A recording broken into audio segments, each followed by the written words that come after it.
En Côte d'Ivoire, mettre en adéquation les formations dispensées à l'université avec le marché de l'emploi, c'est l'objectif des autorités.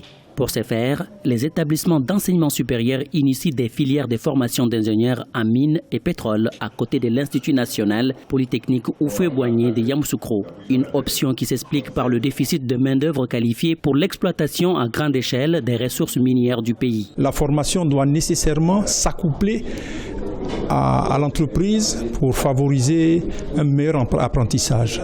Nous voulons faire en sorte que l'enseignement soit égal à ce que les partenaires attendent, c'est-à-dire les entreprises, mais aussi les apprenants.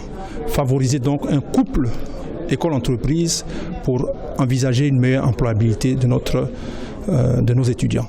L'emploi des futurs ingénieurs est une préoccupation permanente.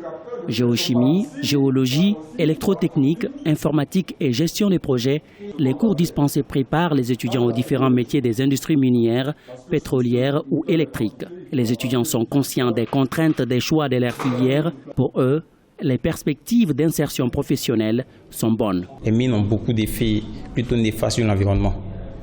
J'aime ce domaine, mais j'aime aussi l'environnement, donc j'ai préféré être dans l'environnement et dans la mine.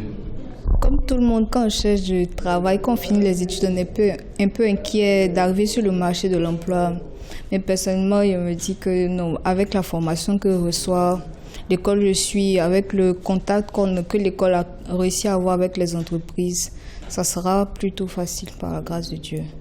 En Côte d'Ivoire, le sous-sol renferme plus de 2740 milliards de tonnes de minerais de fer, 298 millions de tonnes de nickel et 1214 milliards de tonnes de bauxite. Aujourd'hui, les écoles d'ingénieurs se positionnent comme des pourvoyeuses de techniciens hautement formés, des ressources humaines qui vont permettre au pays de transformer son potentiel énergétique et minier en moteur de la croissance économique dans les années à venir.